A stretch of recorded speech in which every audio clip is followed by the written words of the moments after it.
सर्वशक्तिमान परमेश्वराच्या नावाने आपल्या सर्वांना नमस्कार. आमच्या TWT मराठी कार्यक्रमामध्ये आपले स्वागत आहे. या कार्यक्रमाच्या माध्यमातून आमच्या सोबत जुडून रहा.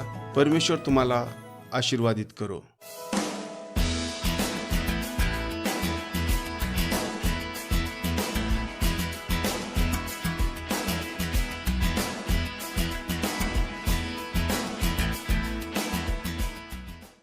आजचे वचन अध्ययन भेटवस्तू. आपण देवाने आपल्याला दिलेल्या 3 भेटवस्तू पाहू. शांती, समृद्धी आणि शाश्वतता. शांतता. प्रत्येकाला शांतता हवी आहे. आपण देवासोबत शांती ठेवू इच्छितो जेणेकरून आपल्याला त्याचे भय वाटू नये. आम्हाला आमच्या सहकार्यासोबत शांती हवी आहे जेणेकरून आम्ही युद्धापासून मुक्त व शांतीने समाजात राहू शकू. आम्ही नातेवाईक आणि मित्रासोबत आमच्या वैयक्तिक संबंधामध्ये शांतता ठेवू इच्छितो जेणेकरून आमच्या जीवनात सुसंवाद येईल. आम्हाला स्वतःसोबत शांती हवी आहे जेणेकरून आम्ही अस्वस्थपणा, विवेक आणि निद्रानाशापासून मुक्त होऊ शकू. आपण शांती कशी मिळवू शकतो? देवाने आम्हाला उत्तम दिले आहे आणि ते एकमेव उत्तर आहे की त्याने आपल्याला त्याची सुवार्ता दिली आहे. आम्ही 1 कोरिंथी 15 मधील वचनाच्या संदेशातून संदर्भ घेतो जेथे आम्हाला या सुवार्तेबद्दल सांगण्यात आले आहे. सुवार्तेच्या 4 वचनामध्ये पौल आपल्यासाठी शुभवर्तमानाचे हृदयातून वर्णन करतो. तो आपल्यासाठी ख्रिस्ताचे दुःख आणि मृत्यू आणि त्याचे पुनरुत्थान याची पुनरावृत्ती करतो. ख्रिस्त स्वतः स्वार्थ आहे. वधस्तंभावर आपल्या जागी दुःख भोगण्यासाठी त्याच्या येण्याने आपली सर्व पापे धुवून निघाली. त्याच्या मरणातून पुनरुत्थान हे सिद्ध केले की मानव जातीला पुन्हा एकदा देवाबरोबर योग्य बनण्यासाठी सर्व काही पूर्ण झाले आहे. त्या साध्या पण महत्त्वाच्या संदेशामध्ये शांतीचे सार सामावले आहे. ख्रिस्ताने पित्यासोबतचे आपले नाते पुनर्स्थापित केले. आपल्याला यापुढे नीतिमान देवाचे भय बाळगायची गरज नाही, कारण त्याच्या पुत्रामध्ये त्याने आपल्याला नीतिमान, पवित्र आणि पापापासून मुक्त केले आहे. येशू ख्रिस्तावरील विश्वासाने आपण खरे तर देवाचे भक्त बनलो आहोत. देव आपल्याला सांगतो की त्याच्या पुत्राच्या कार्याद्वारे पूर्वेपासून पश्चिमेपर्यंत आपली पापे त्याच्या दृष्टीपासून दूर झाली आहेत आणि त्याची यापुढे आठवण होणार नाही. त्यामुळे आपण देवासोबत शांती मिळवतो. देव आपल्याला जी शांती देतो ती अशी शांती आहे जी आपल्या जीवनभरासाठी जाते आणि प्रत्यक्षात आपल्या सहकार्याशी संपूर्ण संबंध प्रस्थापित करते. आपल्यामध्ये राहणाऱ्या ख्रिस्ताने आपल्याला कसे प्रेम केले तसे आपल्यालाही आपल्या सहकारी शेजाऱ्यावर प्रेम करण्यास सांगितले आहे. दुसऱ्या शब्दात ख्रिस्ताने आपल्यावर दाखवलेले प्रेम आपणही केले पाहिजे.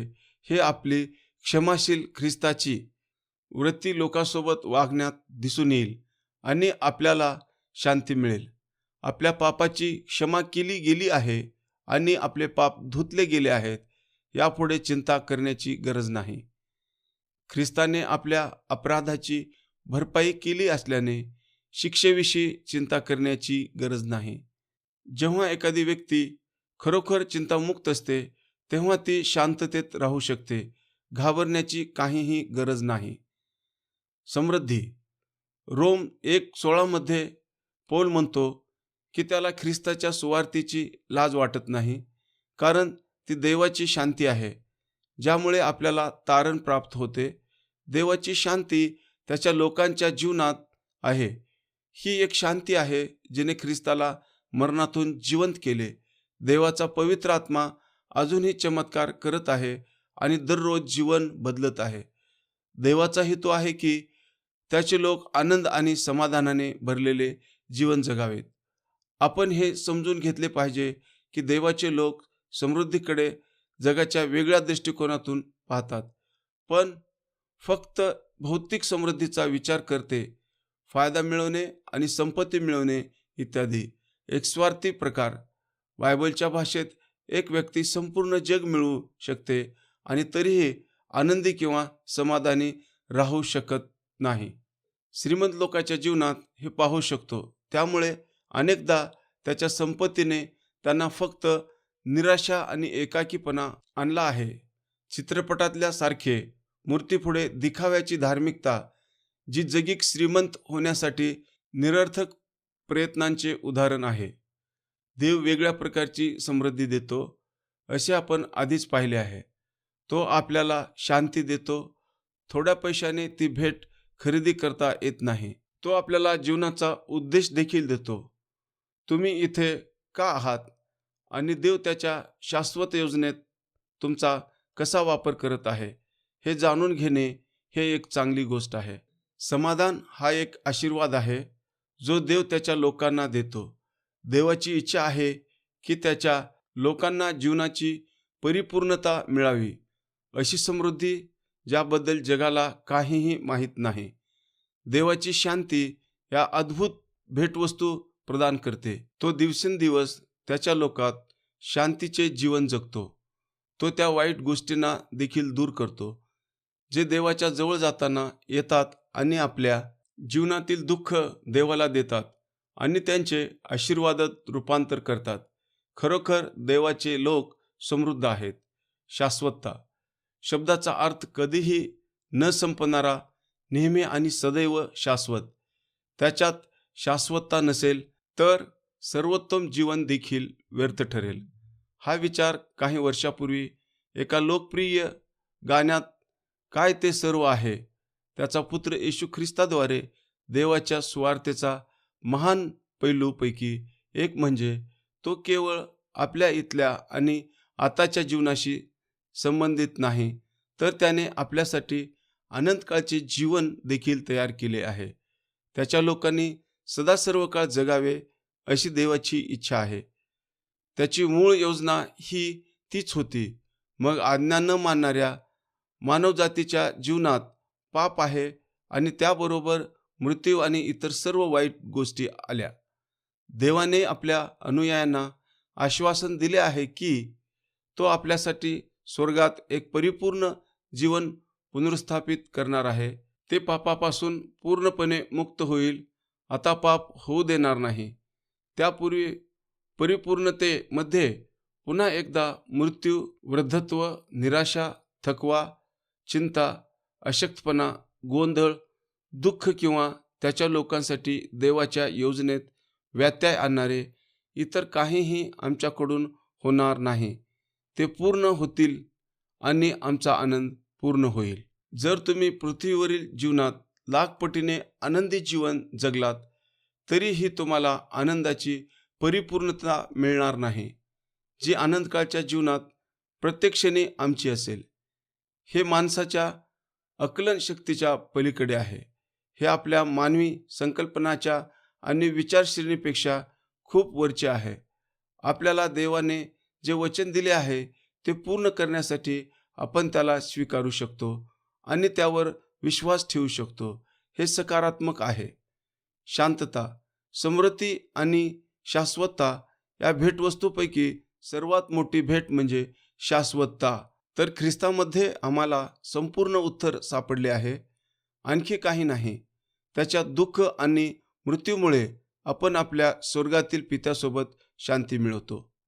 आपल्या जीवनात ख्रिस्ताच्या उपस्थितीमुळे आणि त्याच्या पवित्र आत्म्याच्या सामर्थ्याद्वारे आपल्याकडे अर्थ, उद्देश आणि आनंदाने भरलेले जीवन आहे. हे उघड असले पाहिजे की आपण ज्या आनंदाबद्दल बोलत आहोत तो एक आनंद आहे जो दुःख आणि अडचणीमध्ये देखील चमकू शकतो. हो, एक आनंद आहे जो केवळ ख्रिस्ताकडून मिळू शकतो. ख्रिस्त येशूमध्ये आपल्याला जीवनाचा अर्थ आणि उद्देश आणि परिपूर्णता एवढेच सापडली नाही, तर आपल्याला शाश्वत जीवन मिळाले आहे. तो केवळ आपला प्रभू नाही, तर आपला तारणाराही आहे. जो त्याच्यावर विश्वास ठेवतात ते सर्व काळ जगतील. परमेश्वर या वचनाच्याद्वारे आपल्याला आशीर्वादित करो. हे महान परमेश्वरा, तुझी स्तुती करतो, तुझ्या नावाला धन्यवाद करतो. तू महान परमेश्वर आहेस. तूच आम्हाला शांती, समृद्धी आणि शाश्वतता देतोस. हे प्रभू, तुझी शांती, समृद्धी व शाश्वतता आमच्या जीवनात टिकून राहू दे व आम्ही तुझ्या मार्गात टिकून राहावे असे ते आशीर्वाद आम्हाला दे. त्यातच आमच्या जीवनाचे सार्थक आहे. प्रार्थना येशूच्या नावात करतो म्हणून ऐक. आमेन.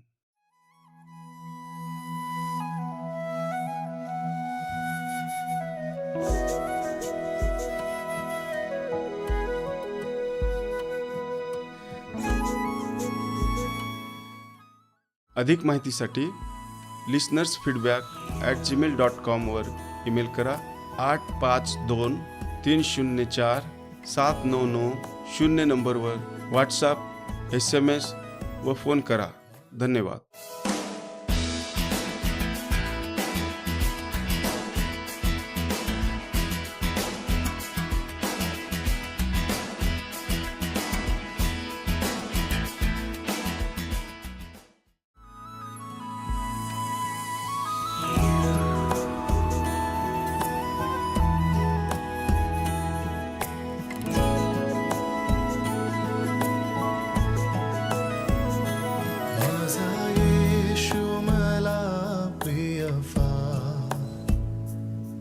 या जीवनात तोच आधार, माझा येशू मला प्रिय फार.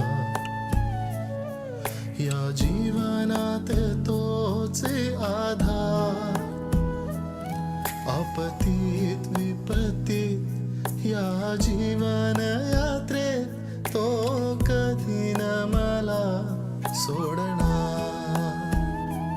आपत्तीत विपत्तीत या जीवन यात्रेत तो कधी न मला सोडणार.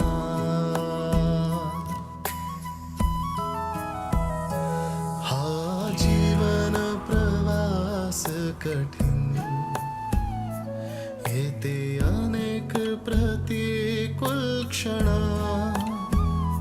हा जीवन प्रवास कठीण, येते अनेक प्रतिकूल क्षण.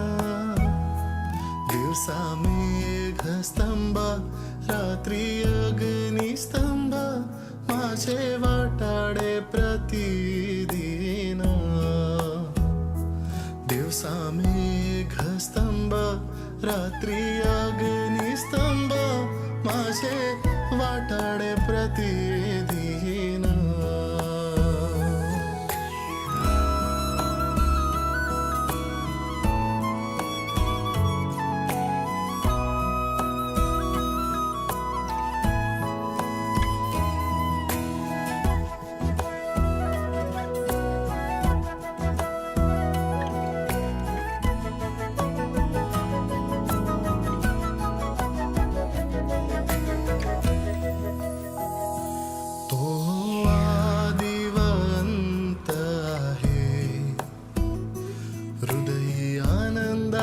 झराव आहे,